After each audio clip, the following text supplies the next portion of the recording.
Unit with first aid kit, we got a victim over here. Bystander's been shot. Got a total of 3 down. Female civilian wounded. And just about 15 minutes away, you heard from the traffic scanner, a different shooting on a different day. And we spoke to one of the victims hurt. That shooting ended with the gunman killed last night, and he's identified as 26-year-old Lewis Hill from Rogersville.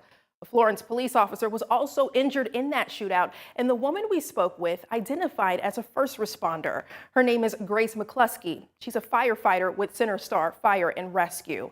Fox 54's Gabe Glassman joins us live from Florence. And Gabe, you were able to speak with Grace and her boyfriend this afternoon to learn more about how she's doing. How is she? Yeah, great. Yeah, Kenesha, Grace is doing as good as she can be doing.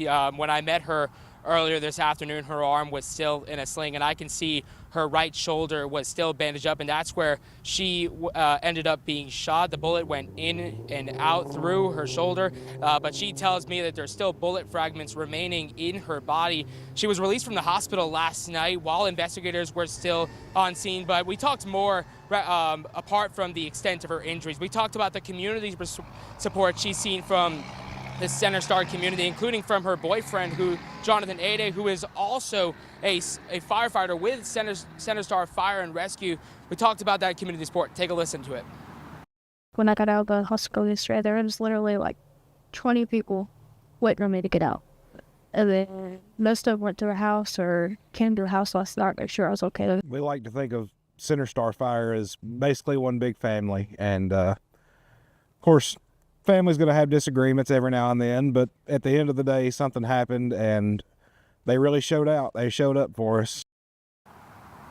Grace is also telling me she's thankful for the immediate response from officers who were on the scene to make sure she got a quick treatment. We're going to hear more about Grace's story later tonight. But for now, live from Florence, Gabe Glassman, Fox 54 News. Thank you, Gabe. Glad to know Grace is doing okay. And at this time, there's no new information on the condition of the police officer who was also injured, but officials did say that he is in stable condition.